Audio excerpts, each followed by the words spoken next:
So what's happening with Project Epoch? If you're like me, then you're very curious what is going on, because we wanted to play from the 26th of July and we got to do for about a day, and that's some of us, and the rest of us weren't even able to get on.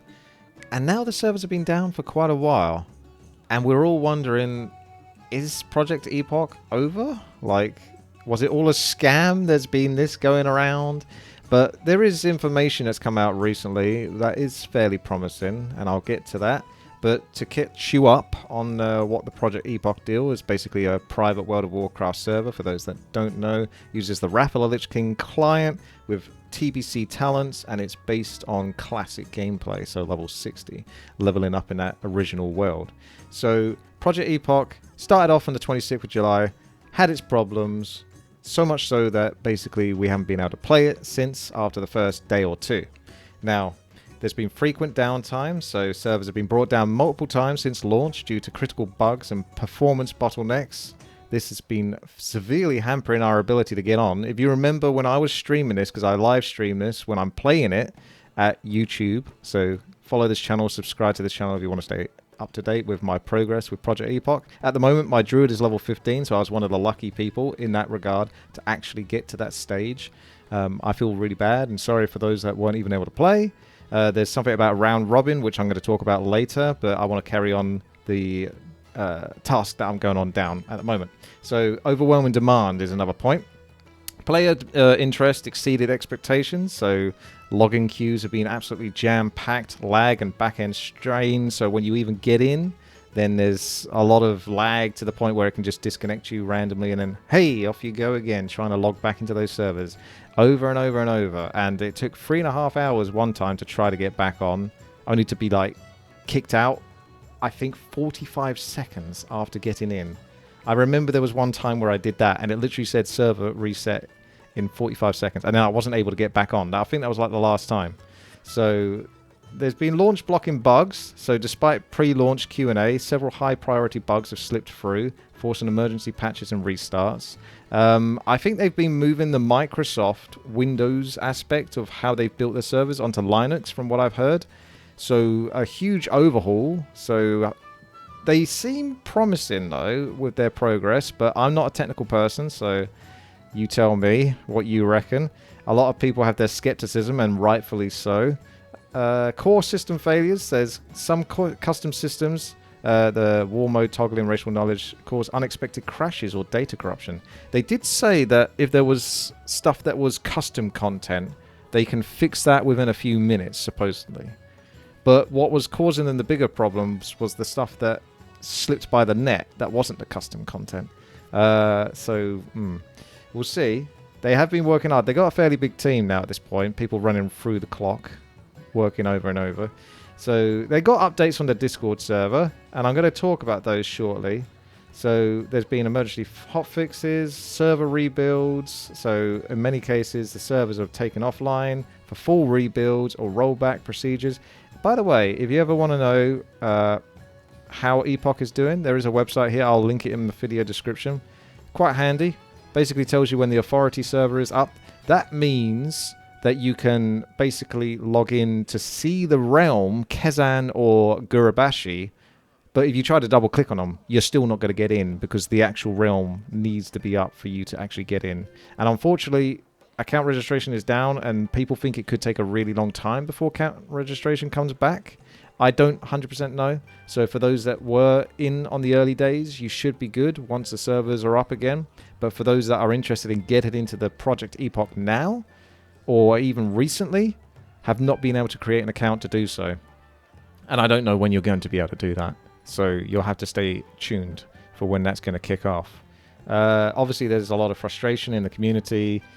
The chat in the Discord has been going wild. If you look at the general chat, they've had to temper that. In fact, they've had to sort of stop people from just talking in Discord overall because of how much spam there's been. All the people coming up with memes, etc., about how the project's just not going to take off. And again, they have their rights to be skeptical, and even I am. I'm like cautiously optimistic. I'm expecting it within a couple of days to potentially a week or two. The latter would make more sense, But with the recent notice that they've given on the updates at their Discord server, it seems like there could be good progress being made so that we might actually be able to see the servers come up properly once and for all, and potentially for quite a lot of players. We've seen the QA bottlenecks. The team bandwidth is being stretched, but I think they've got more and more people working on the team now since they've embarked on this journey. So I think people have come in to help them out. Or I can help you with this, I can help you with that. So I think they are really making their way. So there's one other thing I wanted to mention here. Oh, that's it. So infrastructure transition to Linux, which is what's been currently going down. The team has spent several days porting servers and back-end systems to Linux. The recent public test was the culmination of sustained dev and infrastructure work. So they actually did another test where they got 3,000 people on the Kazan just to do anything, basically. Just to get onto Kazan, just do things. And apparently that went quite well. So more progress. Again, I say progress is the operative word here, because it does seem like they're moving in the right direction. It's just the question of, is that direction too slow? Have they killed the project by announcing it and releasing it without being properly prepared? Because I suspect they obviously weren't embarking upon this much popularity for the project, but having known that there was this much project popularity around this, perhaps they should have tempered people's expectations a bit more realistically. But they kind of just went in and sort of said, hey, yeah, you're still going to be able to play and all that. And then when it turned out that a lot of us couldn't play, yeah, they're going to be disappointed and frustrated because they had the impression that they were, right? So there is that. And I think the devs probably should have been a lot more transparent. But it seems like they're getting a little bit more that way inclined now, because obviously people are putting more pressure on them to do so. So they've been using player bots to essentially stimulate the server, so to act as if players are on it, but the bots don't really do much, they just stand there. But there's still someone that's logging into the server, putting impacts, the packets and all of that data loss stuff that you have to go through. So with that said and done, I'm going to go and talk about what their latest post update is. So 9:44 this morning, yes, K Totes says, as you know, for the last few days, multiple members of our team have been focused on porting our servers and infrastructure to Linux for many reasons. The test you saw just now, the culmination of many days of hard work from our developers and infrastructure team. Over the past day, we have been performing tests with player bots, had some great success. Player bots in this context are just to test active connections. They are very dumb, just stand in place, and they're meant to test server load and track down the issue we've been having over the past few days. Our best bot test peaked at 9.2k players. So over 9,000 players apparently. Although, of course, these are bots, so take that. It says, please keep in mind that this does not translate to real players, but this number was still very promising. Much better than the 2,000 or 3,000 we've currently been having at the moment. The only reason it stopped at 9.2k was because Magic's home internet connection didn't like the number of packets it was sending and went out for a few minutes. We recently put up Kazan on our new Linux setup with partitions disabled, and it was our best test yet. Connections did not start hanging even as population went to 3,960, meaning we are confident this problem has now been resolved, or at least significantly diminished. So I'm assuming that's the main problem that a lot of us were suffering when we were trying to play in the first place. So if they're saying that's significantly diminished, then that's very good news. This is a worst case scenario test, as without map partitions, the world is essentially running on 2 CPU threads, not 10. This reminds me of what happened with Warcraft 3. I had to run Warcraft 3 on like 3 or 4 CPU threads because if I had all of them enabled, I was getting severe lag spikes. So it's actually kind of funny how this is a very similar thing. And fun fact, World of Warcraft was actually originally built on the Warcraft 3 engine. They obviously translated it over after a while, but I think it was very originally built on the Warcraft 3 engine, so I wonder if that's got anything to do with it. The crash that occurred at the end was our first real crash caused by custom content. We were genuinely happy to see a real content crash because that's easy. That's something we can fix in a matter of minutes at the most. The goal is now to set up partitions, working on our Linux build, and to fix issues with the login queue system causing major performance issues, now that we have confirmed that this isn't specific to OS. This has much needed morale boost for the team, and we, of course, want to get this all into your hands as soon as possible. So being able to say something like that does seem to suggest that it could be on its way soon, because that's quite a loaded phrase. If you go and say something like that and then it takes another 2-3 weeks, then it doesn't sound quite as soon as possible, does it? So they're setting themselves up a little bit there. So that's either a PR blunder or that means they're confident. The vibes now are exceedingly good. This gives us the go-ahead to go all in on provisioning hardware needed. So another word, go-ahead. That's another strong word that sort of suggests that they're confident. And converting our main big server to Debian with the aim... I've never heard of Debian before. With the aim of getting you guys in ASAP. Again, getting you guys in ASAP. With this, we can now more formally move ahead with some conversations about how we and you and our community want us to handle the proper full switch back on. So this is the last part of the topic that I wanted to discuss. Again, if you enjoy this video, please do like the video and stay tuned, because I'm going to be more interested in how Project Epoch does, and I'll probably try to do some more videos on it as we go. I would like to get to play it as well, of course. So speaking of which, I got a level 15 druid. Some people have got level 15 characters with like 30 gold. I haven't got that. I basically just about got level 15 before the server started to completely and utterly crash. So my character was last in Darkshore. Actually, it was last in Sorum Strand. I was trying to kill a level 22 rare with my level 15. And you can tell that the damage of the mobs have been significantly increased by approximately 33% in my estimate. Because there's a character that's the rare. It does supposedly a 200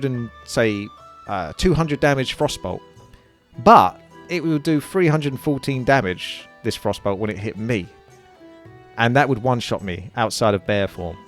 So I would say that is a 33% increase. So in case you was ever curious about the difficulty of the mobs, obviously they got some new abilities. There's the tigers in Teldrassil and etc. They're doing ravage, so they're jumping behind you. So I'd say about 30% probably across the board. Might be a healthy average to sort of think how strong the mobs are. But anyway, let's get back to this. So, are they going to reset the level 15s? Are they going to start fresh? What do you guys think? Because this is what I'm genuinely curious what you guys think as well. Because they've been doing polls, and I'd love to know exactly where they're doing all the polls. I saw something about it in one of the other topics in the Discord. But will level 15 still be playable? Will I still be able to log on to my level 15, or are they just going to start from scratch? And if they're going to start from scratch, then I guess the problem with that might be that you could have this all happen again, even though they say that things have been much greatly improved, because everyone's going to start in the same areas again. At least when you got people that were level 15. It's not ideal that you're starting at level 0 or 1 and other people are level 15, but at least those level 15 people are outside of the home hub areas. So that's less lag in the areas that you're going to start. So choose a better class this time. The druid's actually been really good. I'm enjoying the druid. Yeah. So yeah, level 15 is not that much. It's not really that much in the grand scheme. It's really more the case that people would be concerned about other people having gold. So very quickly, if you ever played Season of Discovery, there was Act 3, the Season 3 basically part of it, the third part, where we got to go into the Emerald Dream, or whatever that equivalent was, where you killed the dragons. Now, if you was the very first people to do it, you would have probably got about a gigaton of gold. I can't remember exactly the numbers of it, but some people got crazy amounts of gold from doing that. And I got in there not quite as quick as the others, but I did get a healthy amount of gold, and that was a significant advantage. And people have a grudge against you when you get those kind of advantages. It's one thing to be higher level, but it's another thing to have significant advantages such as gold that can affect the economy and the items that the other players up below will have to purchase. They're going to be behind, and it's going to be very annoying to them. So yeah, it does kind of suck. I personally would be okay if there was a wipe and a reset, because I don't think it's that big a deal to start again from level 1. And I think it's more fair on the other people. But again, if their servers hopefully are properly fixed, then it shouldn't be too much of a problem. But we don't really want to go down that road again, do we? So it's very... I could take it either way. I could go back on my level 15 character. Great. I could start from level 1. Great. It doesn't really bother me that much one way or the other. It's just another run, a practice run, basically, for me. And the other thing was round robin. There was a debate about this. I don't know if I had this in my favourites. I think I did. Round robin was something they discussed. Now, hopefully this shouldn't ever be needed, but the idea of round robin was that for those that want to get on and play, this is an option to do it. Now, the way round robin would work in their world, a theory that they're putting around amongst the community would be that you have an allotted time segment, such as like 3 to 6 hours of that day. Now, I don't know when that time segment could be. It might be at midnight, it might be at 2 in the afternoon, or it might be at 9 o'clock in the evening. I don't know. But the idea would be that you get to play for a specific amount of time and then you're done for the day. And everyone kind of gets it. Now, I can see pros and cons of both sides.